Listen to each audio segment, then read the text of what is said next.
وہاں سے مصر آئے، مصر سے فلسطین آئے، اور فلسطین سے آ کر کے کعبہ آباد فرمایا۔ زندگی سفروں میں گزری۔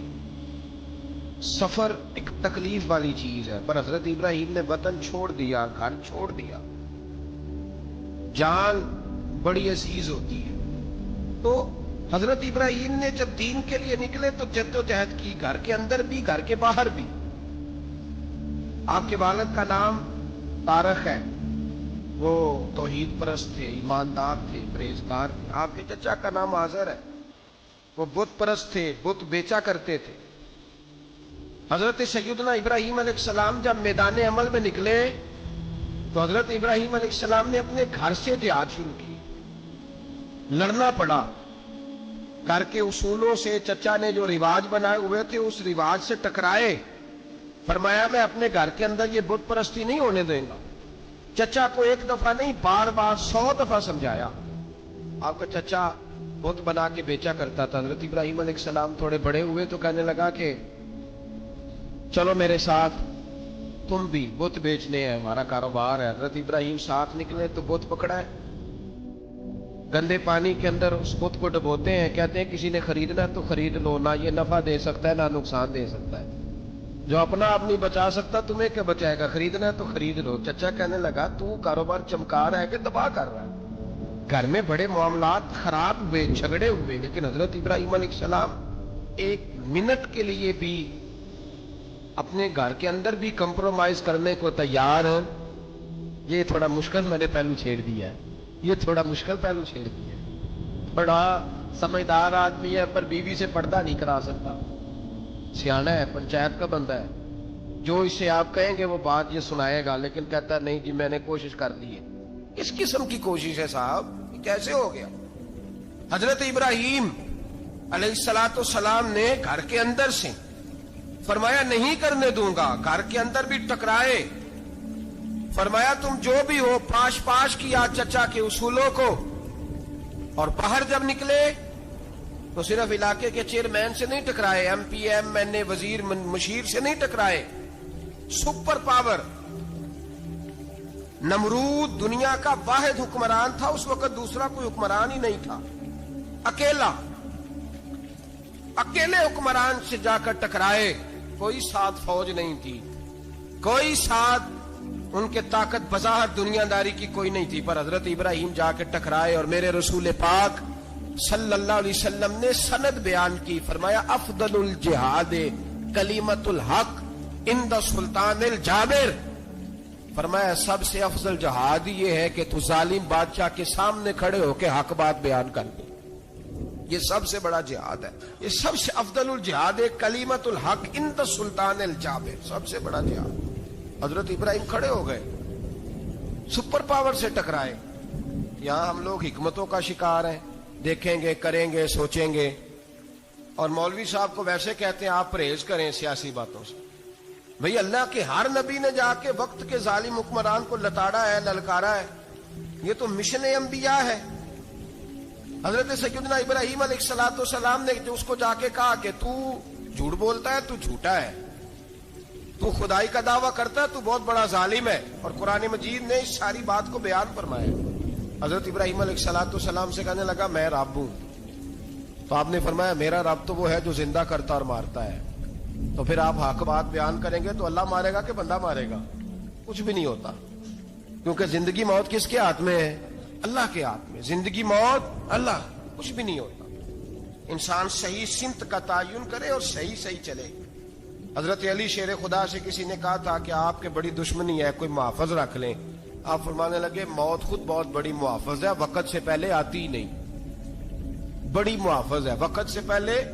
علامہ نورانی رحمت اللہ تعالی علیہ کراچی جیسے شہر میں رہا کرتے تھے، جہاں گام گام پہ خطرہ تھا، لوگوں نے کہا حضرت اتنے بڑے لیڈر ہو، آپ کی جماعت کی 62 سیٹیں ہوئی قومی اسمبلی میں، ایک ایسا وقت بھی آیا تو کوئی ایک آدمی بندوق والا، آپ فرمانے لگے مجھے ضرورت ہی نہیں، اس لیے کہ جس خدا رسول کے لیے میں نکلا ہوں وہ خود ہی حفاظت کرنے والے ہیں، ضرورت نہیں ان چیزوں۔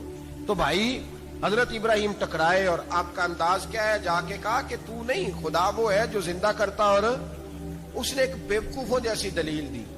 ایک آدمی کو کل پھانسی دینی تھی تو اس کو بلایا, کہنے لگا تجھے کب پھانسی ہے؟ اس نے کہا کل. کہنے لگا جا تجھے آزاد کیا, زندگی دی, اس کو چھٹی دے دی. ایک عام آدمی بیچارہ بیٹھا تھا, اس کو پکڑ کے نا کہنے لگا اس کی گردن اڑا دو.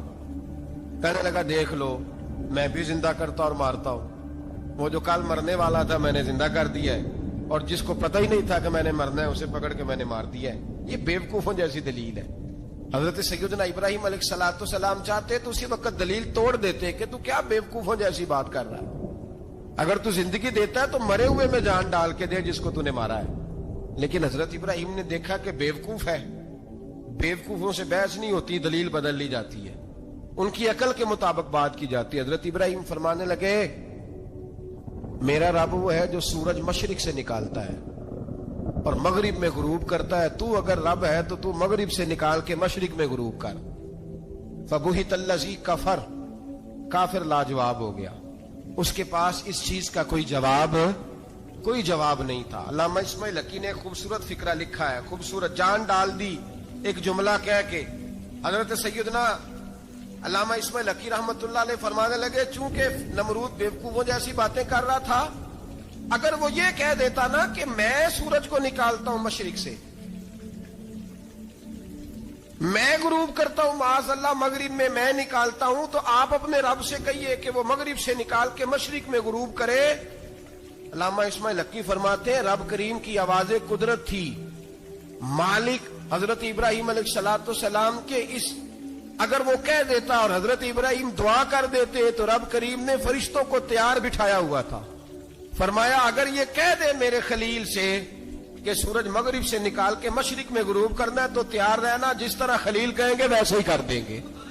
واتخذ اللہ ابراہیم خلیلا, ابراہیم ہمارا دوست جو ہوا, جیسے کہے گا ویسے کر دیں گے. حضرت سیدنا ابراہیم علیہ السلام کی باتوں کا جب جواب نہ دے سکا, دلیل نہیں بندہ دیتا, پھر لڑائی کرتا ہے, پھر جھوٹے موٹے اعتراض کرتا ہے.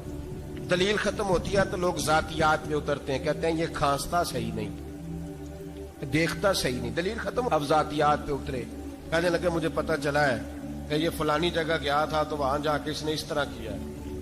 پھر لوگ ذاتیات پہ اترتے ہیں, جب دلیل کا جواب دلیل سے نہیں دے پاتے پھر ذاتیات پر اتر کر حملے کرتے ہیں. حضرت ابراہیم کے دلائل کا جواب نمرود نہ دے سکا تو کہنے لگا کہ اس کو آگ میں ڈال دو. قوم گئی ہوئی تھی ساری, آپ نے بات سنی ہوئی ہے, میں نے صرف اشارہ دینا ہے, میلے پہ حضرت سیدنا ابراہیم علیہ السلام نے سارے بت توڑ دیے, کلاڑا بڑے بت کی گردن پہ رکھا. واپس آئے, کہنے لگے بت کس نے توڑے ہیں؟ تو فرمایا اس سے پوچھو جس کی گردن پہ کلاڑا ہے. کہنے لگے یہ تو بول ہی نہیں سکتا. تو فرمانے لگے بڑے بیوقوف ہو, جو بولتا ہی نہیں, سنتا ہی نہیں, اپنا آپ نہیں بچا سکتا, اس کی پوجا کرتے ہو. کہنے لگے پکڑو, دلیلیں ختم ہو گئی, اس کو آگ میں ڈالو. بہت بڑی حویلی 45 فٹ مربع پہ مشتمل ایک حویلی بنائی گئی اور 45 فٹ اونچی. مختلف روایات, علامہ اسماعیل حقی کہتے ہیں کہ 3 مہینے تک نمرود نے کہا کہ اس کے اندر لکڑیاں ڈالو. لوگ پوچھنے لگے کتنی دنیا جلانی ہے؟ کہنے لگا بندہ تو ایک جلانا ہے, پر بندہ بڑا تگڑا ہے, ایک بندہ. 3 مہینے لکڑیاں ڈالی گئیں. اور لوگوں کی جو تہمات ہوتی ہیں نا وہ بڑی عجیب ہوتی ہیں. تہمات میں نے بڑی تفصیل سے رمضان المبارک میں گفتگو کی تھی. بدشگونی, تہمات لوگ لیتے ہیں. اس وقت بھی لوگ تہمات کا شکار ہو گئے. عقیدہ بگڑ جاتا ہے تو وہ عجیب و غریب باتیں کرنے لگتا ہے. تہمات کا شکار ہو گئے. بیبیاں نظر مانتی, میں بیمار ہوں, اگر صحیح ہو گئی تو اتنے من لکڑی دوں گی حضرت ابراہیم کی آگ جلانے کے لیے. ایک عورت لے کے جا رہی ہے لکڑیاں. ایک نیک دل آدمی نے اس سے پوچھا کہاں جا رہی ہو؟ کہنے لگی میں نے منت مانی تھی تو حضرت ابراہیم علیہ الصلوۃ والسلام کو معاذ اللہ جلانے کے لیے لکڑیاں لے کے جا رہی ہوں. تو وہ رب کریم کے بندے کہنے لگے تو ڈھونڈتی رہے گی, تجھے وہ جگہ ملے گی نہیں. وہ بی بی کئی مہینے گھومتی رہی, جگہ ہی نہیں ملی جہاں لکڑیاں ڈالنی, ماری گئی. تہمات کا شکار ہوئے بہت سارے لوگ. تہمات کا بھائی, تہمات دین کے اندر منع ہے. تہمات دین میں کوئی نظر ماننا, کوئی کسی بزرگ کے مزار پہ جا کے سالے ثواب کے لیے کوئی چیز ماننا, یہ تو درست ہوا. لیکن غیر شرعی نظریں مان لینا, کہ میں آگ کے گرد چکر لگاؤں گا, میں جناب وہاں جا کے یہ والا تماشا کروں گا, میں دھاگا باندھوں گا, میں رسا کاٹوں گا, میں وہاں گندے ہو سے پانی پیوں گا. ان کی شریعت اجازت, یہ تہمات ہیں, بدشگونی ہے, دین میں ان کی کوئی گنجائش. آپ نظر ماننے سے پہلے بھی کسی عالم سے رابطہ کریں کہ میں منت مانگنے لگاؤں تو کیسے ماننی چاہیے کا طریقہ پوچھیں. ایسے ہی غلط چیز کی منت تھوڑی مان لی جائے گی. 12 علامدہ امبر سے مطلب حضرت ابراہیم کے لیے آگ جلائی گئی, 45 فٹ اونچی آگ ہے, پرندہ بھی اوپر سے گزرتا ہے تو نیچے گر جاتا ہے جل کے. اتنے دن لگا کے آگ جلائی گئی. اب حضرت ابراہیم کو جلایا جانے لگا ہے. یہاں تو موجیں ہیں نا, جو کسی ادارے کا سربراہ ہے اس کے لیے موج ہے, کسی جگہ آفیسر بن گیا تو موج ہے, پیر صاحب کے لیے موج ہے, علامہ صاحب کے لیے موج ہے, خطیب صاحب کے لیے موج ہے. جلنا کس کو پڑتا ہے؟ وہ علی کوئی نہیں رہا الا ماشاءاللہ. وہ لوگ گزر گئے جو تکلیفیں سہ کے کام کرتے تھے, گزر گیا زمانہ. حضرت سیدنا ابراہیم علیہ السلام کو جلایا جانے لگا ہے تو اب اتنی بڑی آگ ہے تو ڈالیں کیسے؟ شیطان نے تجویز دی کہ منجنیق بناؤ. منجنیق, بڑے بڑے بانس باندھ کے ان کے نیچے رسا باندھو. وہ جس طرح جھولنے کے لیے جھولا بنایا جاتا ہے, اس طرح ایک منجنیق پرانے زمانے میں اس میں پتھر رکھ کے پھینکے جاتے تھے دشمنوں پہ. وہ منجنیق بنائی گئی کہ دور سے حضرت ابراہیم کو پھینکیں گے. ہاتھ حضرت ابراہیم کے باندھ دیے, پاؤں مبارک باندھ دیے, پوری زمین پہ ایک نام لینے والا خدا کا. اور اس کو آج رسیوں میں جکڑا ہوا ہے. جب پھینکا جانے لگا نا آگ میں تو حوریں رونے لگی, فرشتے تڑپنے لگے, اے اللہ یہ کیا ہونے لگا ہے؟ ایک تیرا خلیل اور وہ بھی آگ میں. فرمایا جاؤ جا کے اس سے کہو اگر تمہاری مدد لیتا ہے تو اسے بچاؤ. ہوا کا فرشتہ آیا, کہا ابراہیم اگر تو کہے. او بھائی ان چیزوں کو کہانی سمجھ کے نہ سنا کریں, یہ داستان نہیں, یہ وہ طریقے ہیں جو ہمارے رسول نے ہمیں اپنانے کا حکم ارشاد فرمایا ہے. جو عقیدے, یہ وہ نظریات ہیں جو ہمیں اوڑھنے کو کہا گیا. اپنے رب کریم کی رضا پہ راضی رہنے کے یہ وہ خوبصورت مواقع ہیں صوفیاء نے جن کو بنا کر سمجھا کر ہم تک پہنچایا ہے. یہ ہے اہل طریقت کی باتیں. وہ کہتے ہیں یار جس حال میں رکھے راضی رہنا ہے. حضرت ابراہیم علیہ السلام کو پھینکا جا رہا ہے, فرشتہ آیا, اے اللہ کے خلیل اگر حکم دو تو اتنی ہوا چلاؤں کہ نمرودی جل جائے سارے, آگ ان پہ پھینک دی جائے. آپ نے فرمایا تو جا, تجھ سے مجھے کوئی کام نہیں. تھوڑی دیر کے بعد پانی کا فرشتہ آیا, کہا حضور اتنی بارش برساؤں گا کہ آگ بجھ جائے گی. فرمایا تو جا, تجھ سے کوئی کام نہیں. اب جب منجنیق میں رکھ دیے گئے, آگ میں جانے کا لمحہ ہے, تیاری ہے, حضرت جبریل امین حاضر خدمت ہوئے. کہا ابراہیم کوئی حاجت؟ فرمایا تجھ سے کوئی نہیں.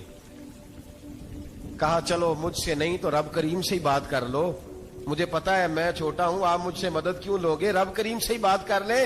تو حضرت ابراہیم کہنے لگے جبریل یہ بتا, رب کو نہیں پتا اس کا خلیل کس حال میں ہے؟ اسے نہیں پتا میں کس حال میں ہوں, میرے ہاتھ بندھے ہیں, پیر بندھے ہیں آگ میں, اسے نہیں پتا. بتایا تو اسے جاتا ہے جس سے خبر نہ ہو. تو اگر اسے پتا ہے, اگر وہ جلانے پہ راضی ہے تو میں بھی جلنے کو تیار ہوں, میں تیار ہوں, میں تیار ہوں. اسے کہو ٹھیک ہے. حضرت سیدنا ابراہیم علیہ السلام کو منجنیق میں ڈال کے جو پھینکا آگ میں, یا نار کونی بردم و سلاما علی ابراہیم, اللہ نے فرمایا اے آگ میرے ابراہیم پہ ٹھنڈی بھی ہو جا اور سلامتی والی بھی ہو جا. حضرت ابراہیم کو 2 فرشتوں نے بٹھا دیا زمین پہ. پھول کھلے ہیں, کونپلیں مہک رہی ہیں, کلیاں خوشبو دے رہی ہیں. حضرت ابراہیم نے سر سجدے میں رکھ دیا, سبحان اللہ والحمد للہ ولا الہ الا اللہ واللہ اکبر. حضرت ابراہیم اللہ کی تسبیح پڑھنے لگے, رب کریم کا شکر بجا لانے لگے. نکلے وہاں سے, کچھ دن گزر گئے, نکلے, حکم ہو گیا ابراہیم علاقہ چھوڑ دو. حضرت ابراہیم علیہ السلام وہاں سے نکل کے مصر آئے, چچا کے پاس ٹھہرے. انہوں نے اپنی بیٹی جناب سارہ کا نکاح کر دیا. کچھ آگے بڑھے تو ایک ظالم بادشاہ سے ٹکرائے. اس نے ایک شہزادی, ایک بادشاہ کی بیٹی قید کی ہوئی تھی, جناب ہاجرہ نام تھا. ان کو قید سے چھڑا کے ساتھ لائے. حضرت لوط علیہ السلام بھی ساتھ. یہ 4 لوگوں کا قافلہ چلا. فلسطین میں جا کے پڑاؤ ڈالا, گھر بار چھوڑا, تبلیغ شروع ہوئی. حضرت ابراہیم کے گھر میں 2 خواتین ہیں, ایک آپ کی بیوی ہیں, ایک حضرت ہاجرہ ہے. اولاد کوئی نہیں, بڑا میوہ ہے میٹھا, گھر وہی آباد ہوتا ہے جس میں بچے روتے ہیں، گھر ہوتا ہی وہ ہے جس میں بچوں کی چنچناہٹ ہوتی ہے، بھن بناہٹ ہوتی ہے۔ حضرت ابراہیم نے ایک بچہ روتے ہوئے دیکھا تو آنکھوں میں آنسو آئے، کہنے لگے ربی حب لی من الصالحین، یا اللہ مجھے بھی نیک اولاد عطا کر دے۔ حضرت سارہ نے سن لیا، کہنے لگی ابراہیم شاید میرے بطن سے تو آپ کو نصیب نہیں، ہاجرہ سے نکاح کر لو۔ جناب ہاجرہ سے نکاح ہوا۔ اللہ تو بڑا بے نیاز ہے، رب کریم نے حضرت اسماعیل جیسا خوبصورت بیٹا عطا فرمایا۔ بیٹا کالا سیاہ بھی ہو تو سینے کی ٹھنڈک ہوتا ہے، پر یہ تو وہ بیٹا ہے جس کی پیشانی میں نور محمدی چمکتا ہے صلی اللہ علیہ وسلم۔ حضرت سیدنا اسماعیل علیہ اتنے خوبصورت، اب جس بیوی کے یہاں بیٹا تھا بیٹھنا اٹھنا بھی زیادہ اس کے پاس، آنا جانا بھی اس کے پاس، توجہ ادھر ہو گئی۔ جناب سارا رشک کرنے لگی، ایک دن کہنے لگی اسے چھوڑ آ جنگل میں، وادی غیر ذی زرع مکے کے پاس۔ بھائی ایک بیٹا عالم دین بنا لو، کہنے لگا روٹی کہاں سے کھائے گا؟ تیرے 5 بیٹے ہیں، کو حافظ قرآن بنا، کہتے روٹی کہاں سے کھائے گا؟ وہ بچہ بھی کہتا ہے میں کہاں سے کھاؤں گا؟ حضرت ابراہیم علیہ السلام تو چند مہینے کا بچہ چھوڑ آئے، تو کہاں سے روٹی کھائی حضرت اسماعیل نے؟ کہاں سے کھائی ان کی اماں نے روٹی؟ بھوکے مر جاتے ہیں یہ سارے۔ میں بڑی ذمہ داری سے کہا کرتا ہوں کہ جتنی خوبصورت روٹی اللہ کریم دین کے خادموں کو عطا کرتا ہے شاید کسی اور کے نصیب ہوتی ہو، لیکن ہم لوگ توجہ ہی نہیں کر رہے، ہمارا ذوق ہی نہیں بن رہا، ہم یہ محنت ہی نہیں کر رہے کہ قوم کو مستند علماء کی ضرورت ہے، علاقوں کے علاقے خالی ہیں، ادھر ہمارا مزاج ہی نہیں بن رہا، توجہ ہی نہیں دین کی خاطر۔ اور پھر چلے بچے تو بعد کی بات ہے نا، جو ابھی خود جوان ہے وہ بھی تو یہ دعا، ایک صاحب مجھے کہنے لگے میں دعا مانگ رہا ہوں اللہ مجھے بیٹا دے تو میں اسے دین پہ لگاؤں گا، تو میں نے کہا آپ بھی بوڑھے نہیں ہوئے، آپ خود ہی لگ جائیں، بیٹا تو ابھی آئے گا تو لگے گا نا، تو آپ تو اس وقت ہے تو آپ تو پہلے لگے نا صاحب، 2 گھنٹے تو نکال کے آئے، دین سیکھنے کو کافی ہے۔ آپ اتنی لمبی سوچ رہے ہیں کہ بچہ آئے گا تو بڑا ہوگا تو وہ جائے گا تو دیکھی جائے گی، ابھی تو آپ ہیں تو آپ تو آؤ۔ حضرت ابراہیم نے بچہ وہاں چھوڑا۔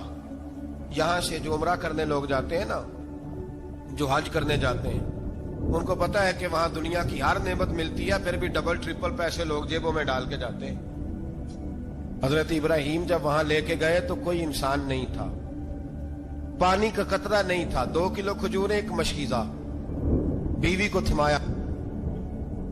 ہمارے گھر میں ہزاروں چیزیں پڑی ہیں، لیکن وہ جو توکل ہے نا وہ ختم ہو گیا ہے۔ اللہ دے گا، حلال حلال پہ قناعت کرے، جائز جائز پہ بھروسہ کرے، رب کریم عطا کرنے والا ہے، وہ مزاج ختم ہو گیا۔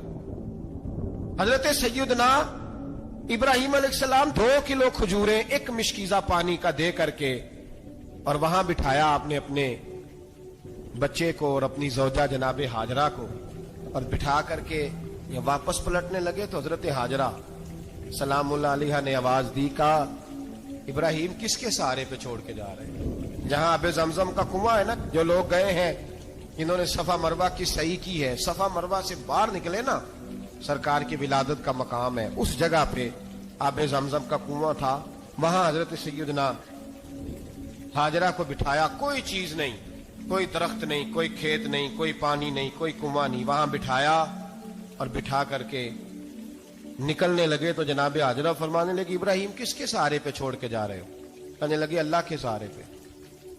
تو پاک باز بی بی نے ایک لفظ پوچھا، کہا ابراہیم یہ میرے رب کا حکم ہے، یہ میرے، بس جن کا عقیدہ توحید مضبوط ہو ان کے لیے ایک جملہ کافی ہوتا ہے، یہ میرے اللہ کا حکم ہے۔ تو جناب ابراہیم علیہ السلام فرمانے لگے ہاجرہ ہاں رب کا حکم ہے۔ جب یہ لفظ کہے تو چاہیے تھا نا حضرت ابراہیم تسلی دیتے، تو بی بی صاحبہ تسلی دینے لگی، عرض کرنے لگی ابراہیم اگر اللہ کا حکم ہے تو پھر آپ ہماری فکر نہ کرنا، اگر یہ رب کا حکم ہے تو پھر ہماری فکر نہ کرنا، جس رب نے ہمیں یہاں تک پہنچایا ہے وہ ہمیں کبھی بھی ضائع نہیں فرمائے گا، پھر فکر نہ کرنا۔ حضرت ابراہیم آ گئے، یہ بات آپ نے سنی ہوئی ہے، اشارہ کرنا مقصود ہے۔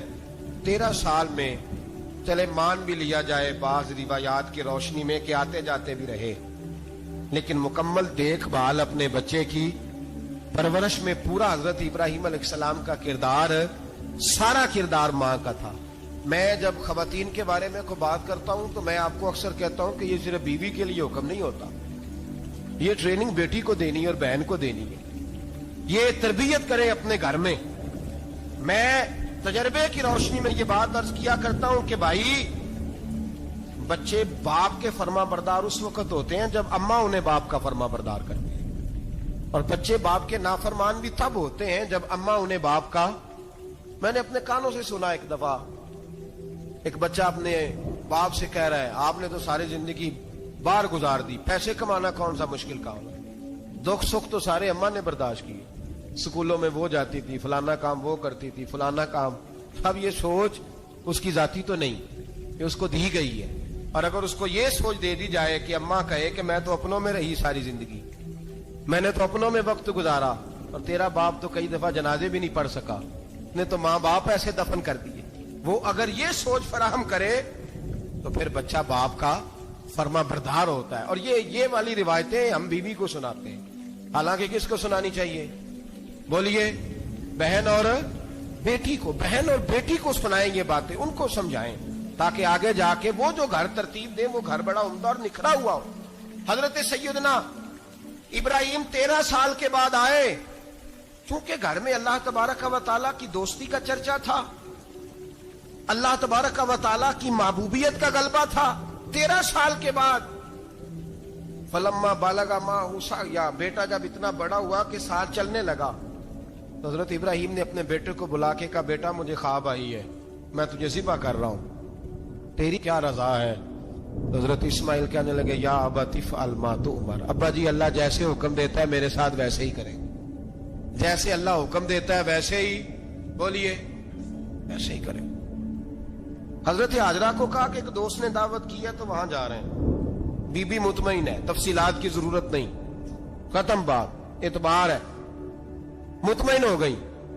شیطان پیچھے سے آیا اماں کے پاس، ذرا تھوڑی دیر کے لیے تصور جمائیے، یہاں تو پڑوسن آ کے کوئی بات بتا دیتی ہے خاوند کے بارے میں تو کئی مہینے جھگڑا جاری رہتا ہے، پڑوسن محلے دار. شیطان نے آ کے بتایا لفظ کیا ہے؟ کہا حاجرہ تمہیں پتا ہے کہاں جا رہے ہیں؟ کہا دوست کی دعوت میں. تو کہنے لگے دوست کون ہے؟ رب کریم. اور ابراہیم کا خیال ہے کہ اس رب نے مجھے حکم دیا ہے کہ میں ذبح کروں. تو حضرت حاجرہ کہنے لگی کبھی باپ بھی بیٹا ذبح کرتے ہیں؟ شیطان کہنے لگا ان کا خیال ہے کہ ان کے رب نے حکم دیا ہے. جناب حاجرہ فرمانے لگی اگر رب نے حکم دیا تو پھر تو مجھے شیطان لگتا ہے، تو مجھے شیطان لگتا ہے. کا کیا مطلب؟ فرمانے لگی اگر رب کریم کا حکم ہے تو میرے پاس ایک اسماعیل ہے، اگر 1000 بھی ہوتے میں سارے اللہ کے راستے میں پیش کر دے دیتی. مالک کا ہی تو ہے سارا کچھ، اسی کا ہے، اس میں لیت اللہ کی کیا گنجائش؟ حضرت سیدنا ابراہیم علیہ الصلوۃ والسلام نے بیٹے کے حلق پہ چھری رکھ بھی دی اور چھری چلا بھی دی، رکھ بھی دی، اور وہ تو اللہ کریم نے فرمایا یا ابراہیم قد صدقت الرؤیا، ابراہیم تو نے خواب سچا کر دکھایا، وہ قیامت تک تیرا نام رہے گا. حضرت ابراہیم نے وطن بھی دیا، جان بھی دی، بیٹا بھی. اللہ کریم نے دمبے دیے، فرمایا یہ فدیہ ہے. اب یہ قربانی قیامت تک حضرت ابراہیم کے طریقے کے مطابق جاری ہے. حضرت ابراہیم بہت بڑے مہمان نواز تھے، بہت بڑے. آپ جب مصر میں قیام تھا تو بڑے بڑے لمبے چوڑے لنگر پکتے تھے، لوگ آیا جایا کرتے تھے، بڑا تفصیل کے ساتھ کھانا ہوتا تھا. مہمان نوازی آپ کی خاص صفت مبارکہ ہے. ہمارے ہاں بھی مہمان نوازی ہوتی ہے امیروں کی، بلکہ اب تو مہمان نوازی اس طرح کی ہے کہ کل تیری میرے پاس دعوت ہے اور پرسوں میری تیرے پاس ہے. وہی امیروں میں وہ چکر رہتا ہے، پارٹیاں دوست ایک دوسرے کو ڈالتے ہیں، تیری طرف پارٹی تیری طرف. اور اسی انداز میں اب یہ عید آئے گی نا، ٹکا پارٹیاں ہوں گی جگہ جگہ، اور لوگ سوال پوچھنے لگے ابھی سے، کہتے ہیں قربانی کا کتنا گوشت گھر رکھنا جائز ہے؟ قربانی کا کتنا گوشت گھر رکھنا جائز ہے؟ سارا ہی جی ہاں، اس لیے فریزر لے لے، فریج سے نہیں کام چلے گا. سارا ہی جائز گھر رکھنا، سارا ہی جائز ہے، رکھ لیں. او خدا کے بندے، قربانی وہ بندہ دیتا ہے جو سارا سال ہی گوشت کھاتا ہے. صحیح کہہ رہا ہوں؟ قربانی صاحب نصاب، صاحب استطاعت بندہ دیتا ہے نا، تو وہ سارا سال ہی گوشت، تو سارا گھر میں رکھنا بھی جائز ہے، لیکن سارا دے دینا بھی. تو جو آ رہی ہے اس پہ کیوں توجہ کرتے ہو؟ جو دوسرا جائز ہے اس پہ کیوں نہیں عمل کرتے؟ سارا تقسیم کر دیں، بات ختم ہوئی. یقین کریں محرم میں جا کے دوست ٹیلی فون کر کے سوال پوچھتے ہیں، کہتے ہیں صاحب سنا ہے قربانی کا گوشت محرم میں کھانا جائز نہیں، میں کہ نہیں ربیع الاول چ بھی جائز جے، رجب رمضان تک کھاؤ، کوئی بندہ نہیں منع کرتا، اس لیے کہ کسی کو دینا تو پسند ہی نہیں، یا پھر اس میں سے جو خاص خاص چیزیں ہیں وہ اپنی فریج میں اور باقی جو ہے وہ دوسروں کے لیے. یہ کیا طریقہ ہے ہمارا؟ اور اسی پہ عمل ہے. اللہ تبارک و تعالی ہمیں سمجھنے کی توفیق عطا فرمائے. یہ قربانی حضرت ابراہیم کا طریقہ ہے. حضور نے اگرچہ نبی پاک کی اپنی سنت تھی، یہ بھی کہہ سکتے تھے سنتی و سنت ابیکم ابراہیم، میری سنت ہے اور تمہارے باپ ابراہیم کی سنت ہے. یہ نہیں فرمایا. جب صحابہ نے کہا قربانی کیا ہے، فرمایا سنت ابیکم ابراہیم، یہ تمہارے باپ ابراہیم کی سنت ہے. ہر صاحب نصاب پر قربانی واجب ہے. جو زکوٰۃ کا نصاب رکھتا ہو اس پر قربانی واجب ہے، یعنی ضروریات سے زیادہ اتنے پیسے، جتنے پیسوں سے زکوٰۃ فرض ہوتی ہے اتنے پیسے جس آدمی کے پاس قربانی سے پہلے پہلے آ جائیں اس آدمی پر قربانی کرنا واجب ہے. بکرا، چھترا، دمبا 1 سال کا یا دمبا 6 مہینے کا ہو پر اتنا بڑا محسوس ہوتا ہو کہ لگے 1 سال کا ہے، اس کی قربانی ہو سکتی ہے. جانور میں کوئی عیب نہیں ہونا چاہیے، اتنا کمزور نہ ہو کہ ذبح جہاں اسے کرنا ہے وہاں وہ چل کے جا نہ سکے، اتنا کمزور جانور نہ ہو، اس کے اندر بظاہر کوئی اتنا بڑا نقص نہ پایا جاتا ہو، کانا نہ ہو، لنگڑا نہ ہو، کوئی اس کی ہاتھ نہ کٹے ہوئے ہو، ایسا نقص جو واضح ہو. بکرا 1 سال کا، گائے اور بھینس یہ 2 سال کی، اونٹ 5 سال کا. اب اس میں یہ ہے کہ ہمارے بہت سارے دوست چونکہ ہم دیہاتی لوگ ہیں تو پوچھتے ہیں کہ دوندا نہیں ہے تو چوگا نہیں ہے، تو یہ ہماری پنجابی کی اصطلاحات ہیں. پنجابی کی شریعت اسلامیہ نے سال بتائے ہیں، یہ تو ہم نے اپنی آسانی کے لیے یا دیہاتوں میں جو ماحول تھا اس طرح کا جانور لیں، خوبصورت جانور لیں. جو نصاب ہے وہ بھی میں نے آپ کو بتایا، لیکن ایک اور پہلو بھی ہے. نبی پاک صلی اللہ علیہ وسلم پہ زکوٰۃ کا بھی فرض نہیں ہوئی، کبھی حضور پہ زکوٰۃ فرض نہیں ہوئی. نبی پاک صلی اللہ علیہ وسلم کے پاس اتنا سرمایہ کبھی اکٹھا ہوا ہی نہیں کہ زکوٰۃ فرض ہو. لیکن نبی پاک کے صحابہ فرماتے ہیں کہ مدینے کے 10 سالوں میں اللہ کے رسول نے ہر سال قربانی فرمائی ہے، ہر سال قربانی دی. اور جس سال حضور حج کرنے گئے اس سال اللہ کے نبی نے 63 اونٹ ذبح فرمائے. اور حضور صلی اللہ علیہ وسلم جب اونٹ ذبح کرنے لگتے نا تو صحابہ کہتے ہیں اونٹ خود دوڑ کے حضور کے سامنے آ کے لیٹ جاتا اور نبی پاک اسے ذبح کرتے اور فرماتے ہیں ایک دوسرے کو دھکے دیتے اونٹ کے، پہلے میں نے جانا ہے ذبح ہونے کے لیے، پہلے میں نے. انہیں پتا تھا کہ جو مصطفیٰ کے ہاتھوں ذبح ہوگا وہ تو دائمی زندگی پا جائے گا، یہاں بھی وہاں بھی زندہ. 63 اونٹ ذبح کیے. ایک اونٹ میں کتنی قربانیاں ہوتی ہیں؟ 7. اب 63 کو 7 سے ضرب دو گے تو کتنی بنے گی؟ اور پھر نبی پاک صلی اللہ علیہ وسلم نے 10 سال مدینہ منورہ میں قربانی دی، ہر سال. اب وہ 63 اونٹ، ایک اونٹ میں 7 قربانیاں، ہر سال یہاں قربانی. اور مولا علی شیر خدا فرماتے ہیں نبی پاک 2 قربانیاں دیتے. میں نے کہا حضور 2 جانور ذبح کر رہے ہیں آپ؟ تو حضور نے فرمایا ایک میری طرف سے، ایک میری امت کی طرف سے، غریبوں کی طرف سے. اور حضرت علی کو حضور نے وصیت فرمائی تو 2 دیا کرے گا. یا رسول اللہ صلی اللہ علیہ وسلم میں غلام ہوں، خادم ہوں. حضور نے فرمایا علی ایک تو نے اپنی دینی ہے، ایک میری طرف سے دینی ہے. 2 قربانیاں. مولا علی نے بھی ساری زندگی 2 قربانیاں دی. حضرت علی بھی مال کے نصاب نہیں تھے، اپنا مکان ہی نہیں تھا، کوئی کاروبار نہیں تھا، کئی دن فاقے رہتے تھے، پر قربانیاں کتنی دیتے تھے؟ 2. ہمارے پاس ویسے اگر سسرال میں، میکے میں، کزنوں میں کچھ شادی ہو جائے تو 50-60 ہزار کا خرچہ برابر ہے، وہ پکا ہے. اور قربانی کی باری غریب ہو گئے، سارے غریب ہو گئے. کہتے نہیں یہاں مشکل ہے. اور خدا کے بندے اللہ کے ساتھ تجارت کر، اس کے رستے میں 1 دے گا، رب تجھے 70 گنا اضافہ کے ساتھ عطا فرمائے گا. قربانی مال کے نصاب پہ ہے. کوشش کیا کریں کہ اللہ کے رستے میں جب دینا ہو پھر لیت اللہ سے بچیں، خوبصورت جانور لائیں. جن کو اللہ نے توفیق دی ہے ان کے لیے نصیحت ہے، جن کو اللہ نے توفیق دی. میں نے اپنے حضرت صاحب کو دیکھا ہے، وہ کہتے تھے کئی جانور اللہ نے بڑا نوازا ہے. کہتے ایک میرا ہے، ایک میرے ماں کا، ایک میرے باپ کا ہے، ایک میرے فلاں استاد صاحب کا، ایک میرے پیر صاحب کا ہے. یہ جانور غوث اعظم جیلانی کا نام کا دے رہا ہوں. اور پھر ایک بڑا خوبصورت جانور بندھا ہوتا اور حضرت خود ان کو چارہ ڈال رہے ہوتے. تو حضور یہ کیا ہے؟ فرمانے لگے یہ میں رسول اللہ کے نام پہ قربان کروں، یہ نبی پاک کے نام پر قربان کیا جائے گا. جن کو اللہ نے حیثیت دی ہے، وہ کوشش کریں اپنے محبوب کی طرف سے بھی قربانی کریں، نبی پاک کے نام کی قربانی دے، خوبصورت سا جانور پیارا، پھر اس کی خدمت ہو، پھر اس کی قربانی دی جائے، اور نبی پاک کے نام پر قربانی دی جائے۔ حضور نے خود وصیت فرمائی حضرت ابو بکر صدیق کو، قربانی بڑا حسین عمل ہے، اور میرے نبی پاک صلی اللہ علیہ وسلم نے ناراضگی بھی فرمائی، ذرا خوگر حمد سے تھوڑا سا گلا بھی سن لے۔ میرے حبیب نے فرمایا جو طاقت کے باوجود قربانی نہ کرے وہ ہماری عیدگاہ میں عید کی نماز پڑھنے نہ آئے، وہ نہ آئے۔